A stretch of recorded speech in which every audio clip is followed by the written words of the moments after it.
కేంద్ర ప్రభుత్వం గ్రామాలకు అనేక రకాల నిధులు కేటాయిస్తూ ఉన్నా గిమ్మ గ్రామ బీఆర్ఎస్ నాయకులు మాత్రం గిమ్మ గ్రామానికి కేంద్రం నిధులు ఇవ్వడం లేదని విస్మరించడం సరికాదని గిమ్మ ఉప సర్పంచ్ రమేష్ అన్నారు.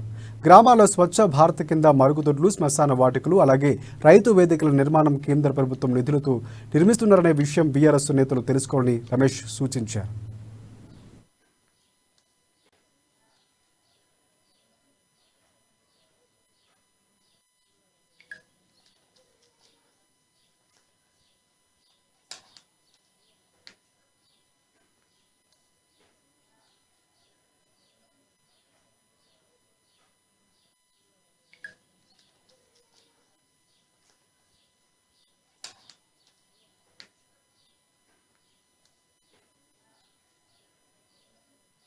పరమేశ్వరరావు ఎంపీటీసీ గారు ప్రెస్ మీట్ పెట్టిండు. కేంద్ర ప్రభుత్వం నుంచి ఒక 5,000 రూపాయలు గిమ్మె గ్రామ పంచాయతీకి రాలే అని. ఎంపీటీసీ గారు మా గిమ్మె గ్రామంకు కేంద్ర ప్రభుత్వం నరేంద్ర మోడీ ప్రభుత్వం నుంచి ఏమేమి నిధులు వచ్చాయో, ఏమేమి ఖర్చు చేసారో మా దగ్గర లెక్క ఉంది.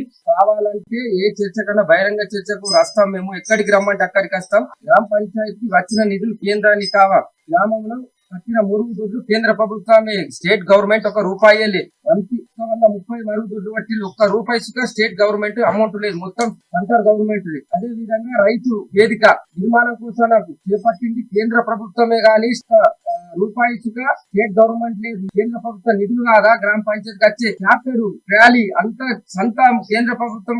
పరమేశ్వరరావు ఎంపీటీసీ గారు ప్రెస్ మీట్ పెట్టిండు. కేంద్ర ప్రభుత్వం నుంచి ఒక 5,000 రూపాయలు గిమ్మె గ్రామ పంచాయతీకి రాలే అని. ఎంపీటీసీ గారు మా గిమ్మె గ్రామంకు కేంద్ర ప్రభుత్వం నరేంద్ర మోడీ ప్రభుత్వం నుంచి ఏమేమి నిధులు వచ్చాయో, ఏమేమి ఖర్చు చేసారో మా దగ్గర లెక్క ఉంది. కావాలంటే ఏ చర్చ కన్నా